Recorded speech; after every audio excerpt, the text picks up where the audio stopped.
Durante cualquier consulta odontológica, el odontólogo debe estar en la capacidad de poder realizar una evaluación física integral del paciente y del niño de acuerdo a su desarrollo y a su entorno, ya sea social, económico, etcétera.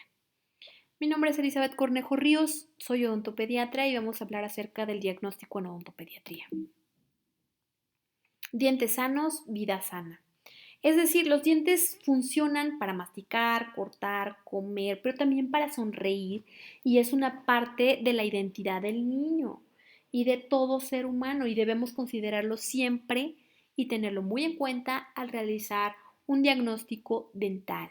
Los niños no son solo dientes.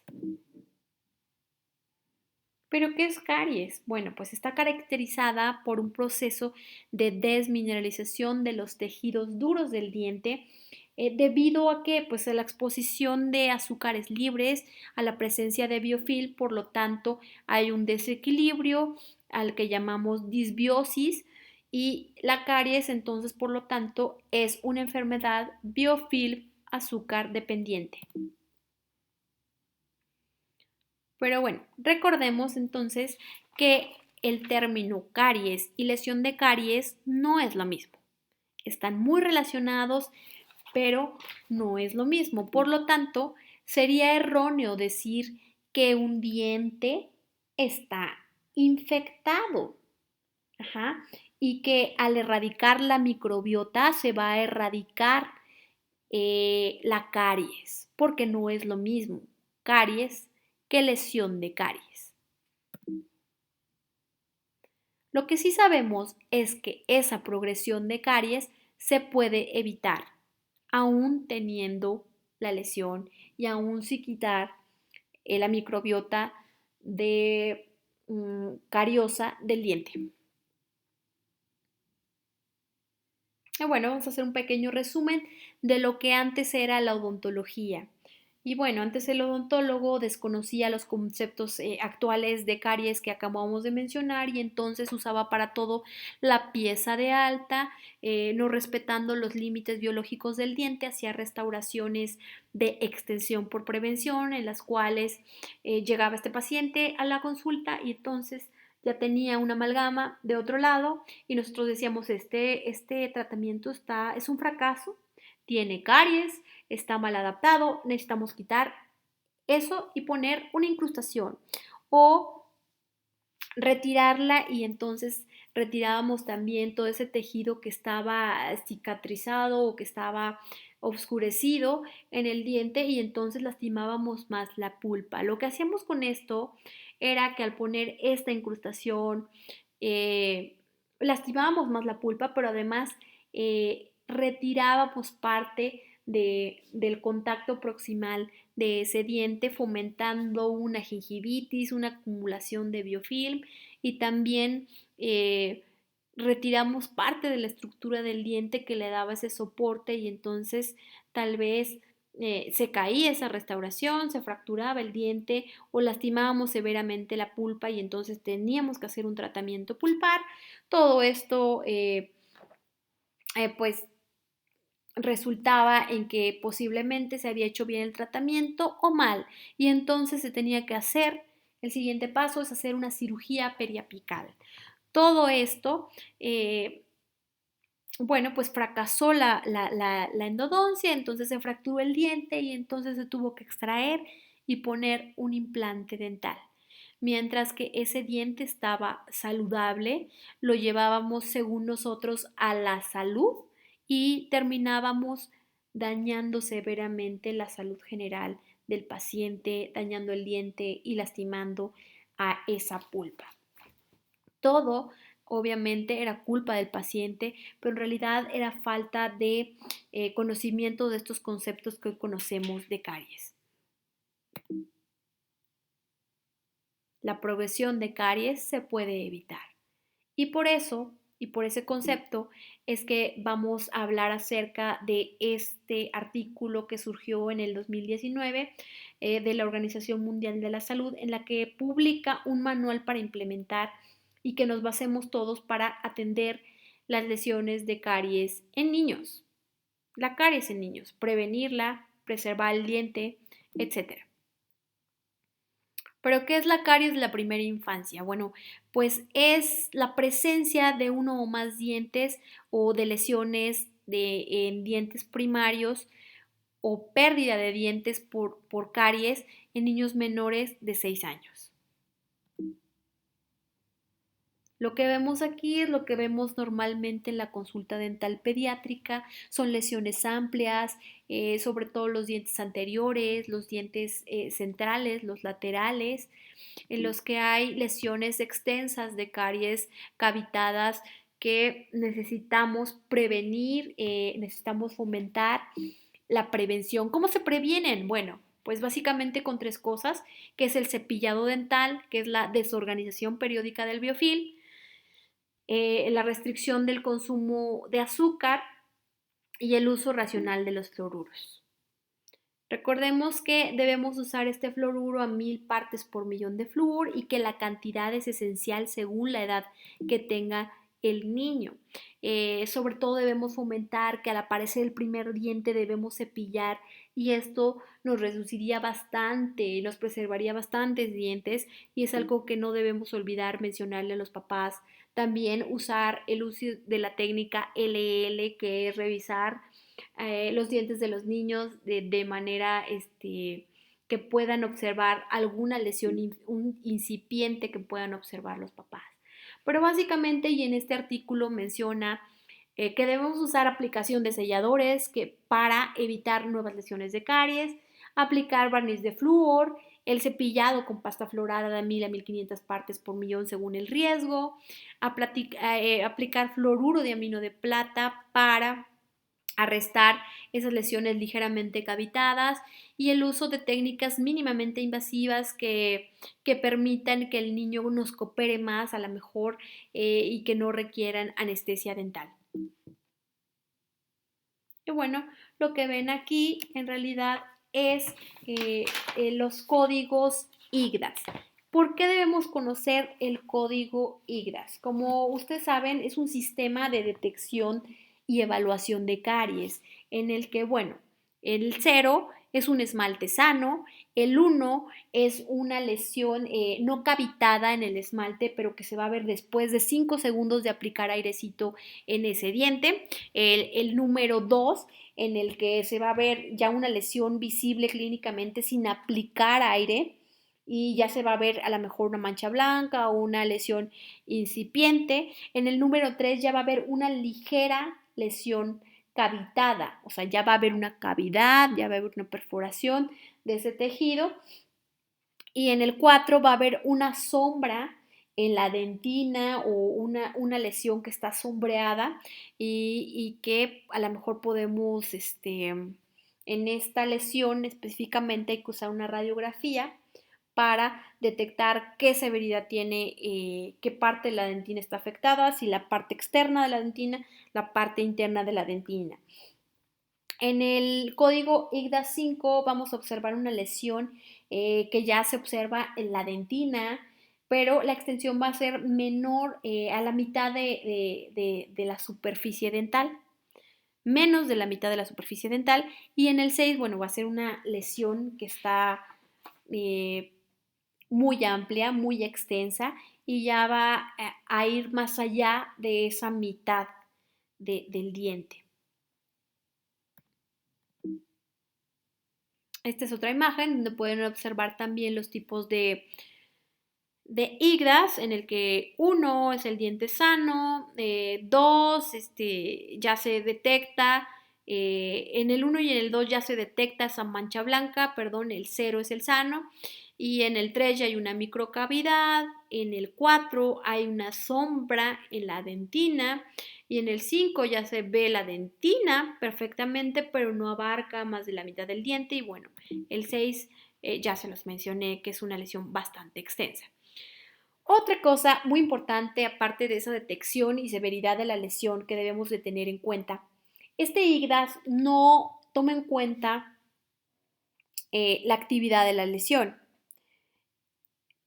pero sobre todo debemos tener en cuenta también el riesgo y la susceptibilidad individual de ese diente para desarrollar una lesión de caries.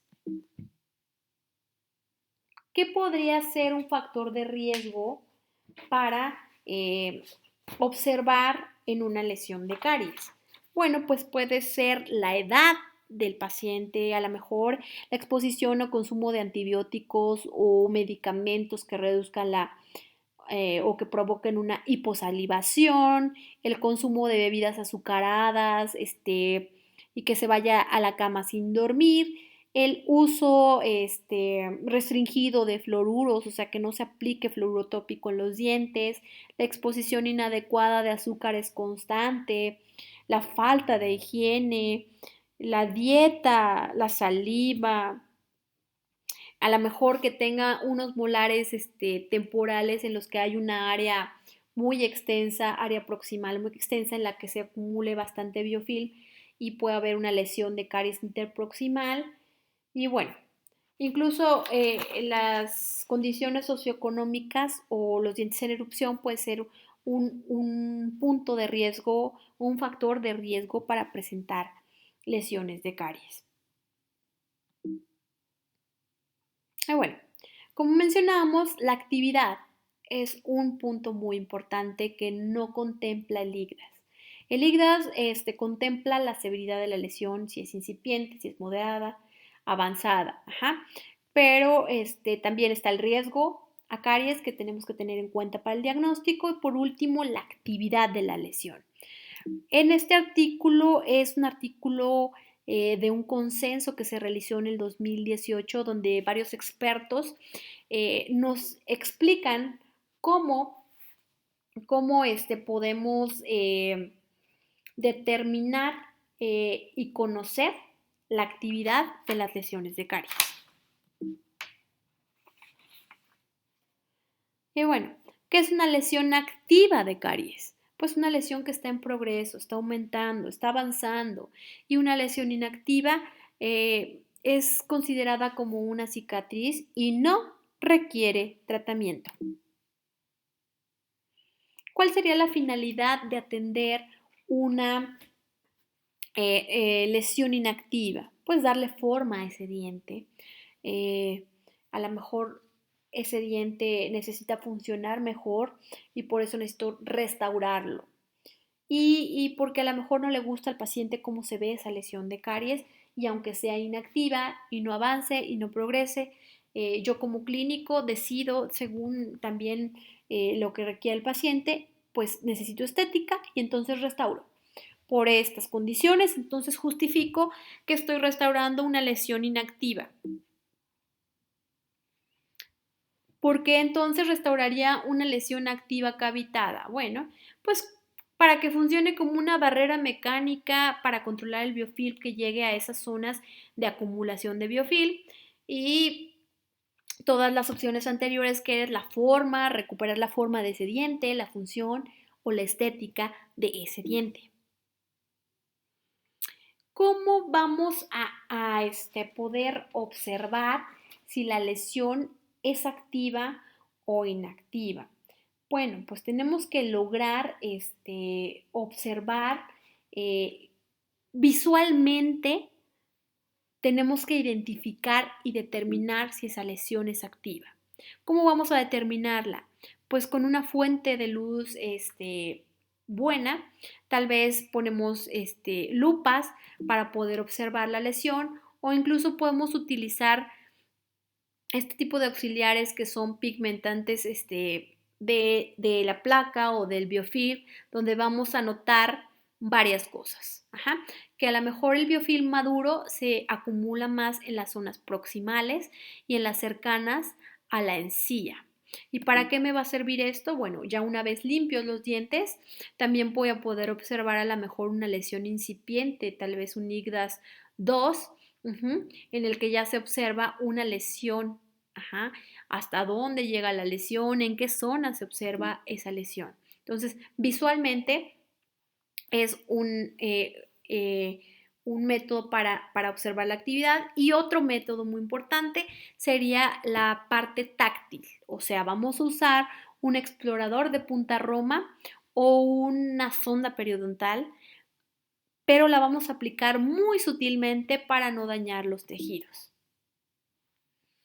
¿Cuáles serían los puntos clínicos a observar o que me digan por qué es una lesión activa? Bueno, pues esta evaluación, ya que actualmente no contamos con la tecnología que avale eh, el objetivo de medir la actividad de caries, como en el IGDA 0, 2, 3, bueno, pues vamos a ver algunos puntos clínicos que tenemos que considerar para saber si esa lesión es activa o inactiva. Uno de ellos va a ser la localización de la lesión.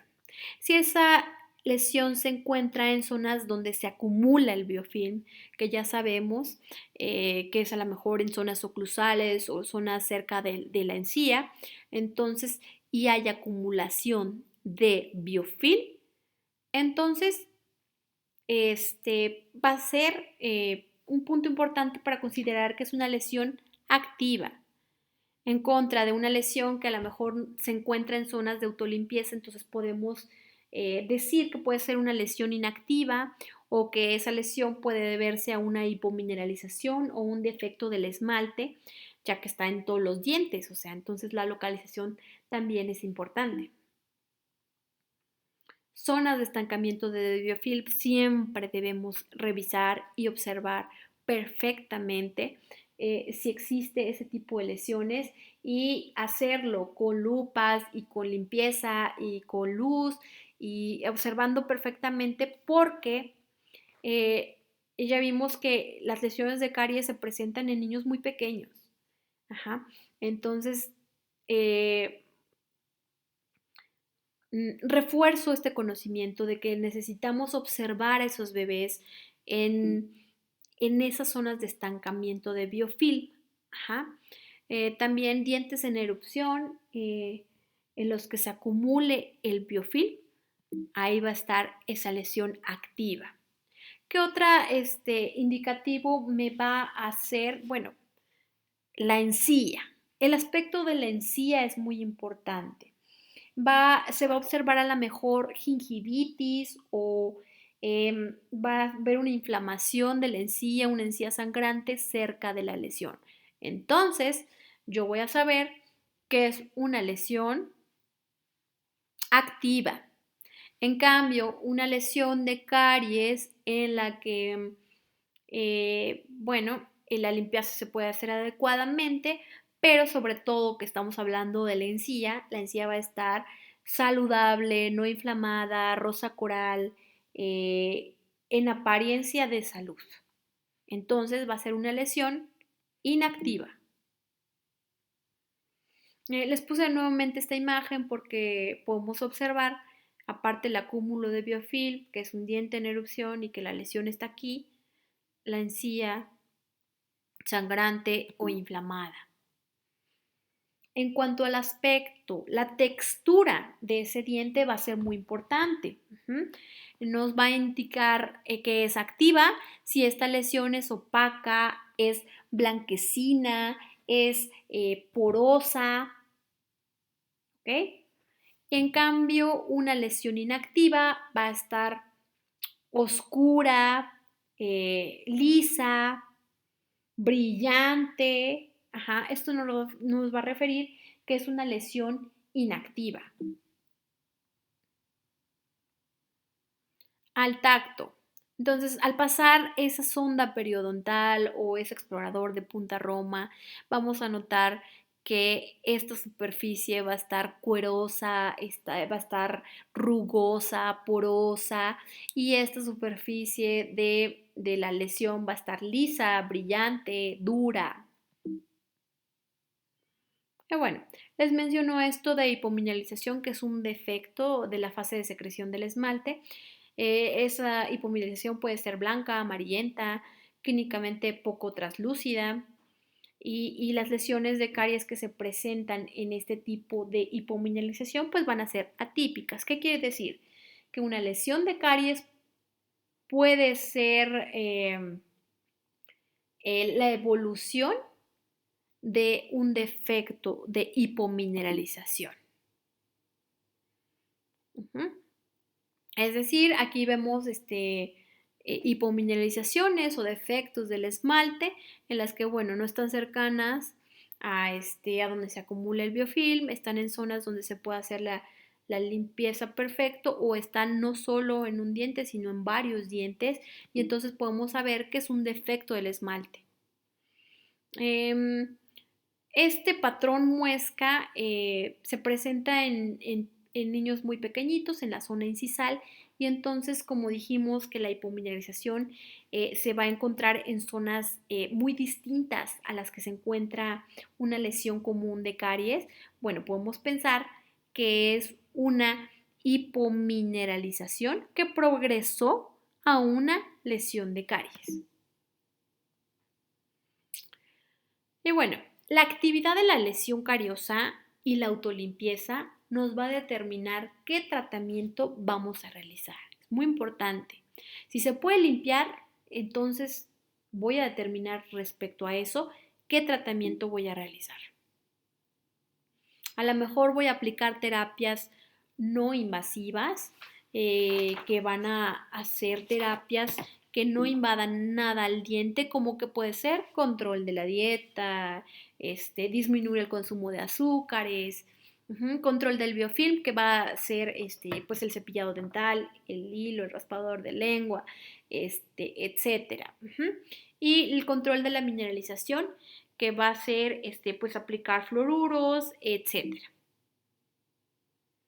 Prevenir el consumo de azúcares libres en niños, en bebidas y alimentos y promover una dieta saludable y balanceada es lo que es parte de nuestra obligación mencionarle al paciente. Así como el buen cepillado, la forma de cómo cepillar e indicar ese cepillado. Pero bueno, esas técnicas mínimamente invasivas o no invasivas serían el barniz de flúor, el fluoruro de amino de plata, en lo que no se invade para nada el diente, técnicas microinvasivas en las que se hace una remoción micrométrica del tejido, como por ejemplo en los selladores de fosetas y fisuras, al aplicar el ácido grabador se hace esa pequeña invasión al diente. Y en las terapias invasivas, en las que se remueve gran cantidad o tejido considerable de diente, de acuerdo al tipo de remoción que realicemos, ya sea remoción parcial o remoción total de ese tejido, y que van a ser una de ellas que es mínimamente invasiva, sería el tratamiento TRA, en el que usamos instrumentos manuales y que utilizamos, por ejemplo, un ionómero de vidrio para poder sellar esa lesión en la que no utilizamos anestesia y por lo tanto a lo mejor no va a haber dolor en la mayoría de los casos y es muy recomendable esta técnica, es la que ven en la pantalla en la que se retira esa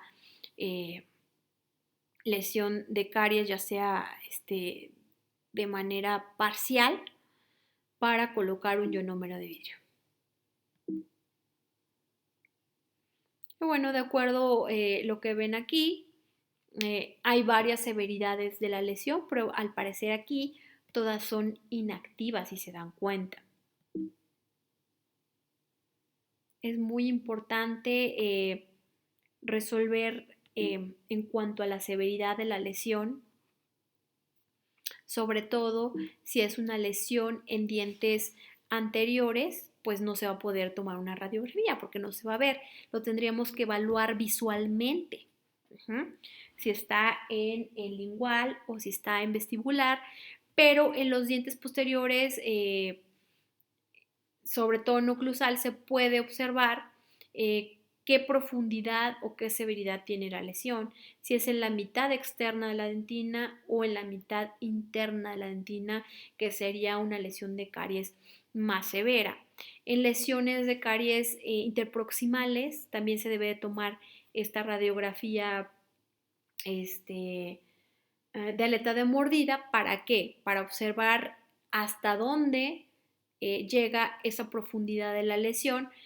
Para poder observarla nos podría servir colocar una liguita de estas separadoras que ocupan los ortodoncistas y entonces abrir el espacio y poder observar qué cantidad de tejido se ha perdido y en cuanto a eso, evaluar qué tipo de restauración voy a realizar en ese diente.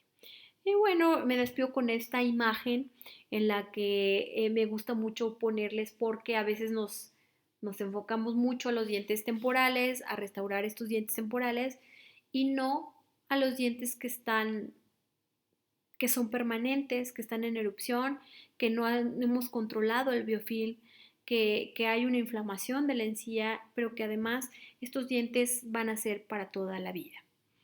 Pues con esto me despido, espero que les haya gustado esta plática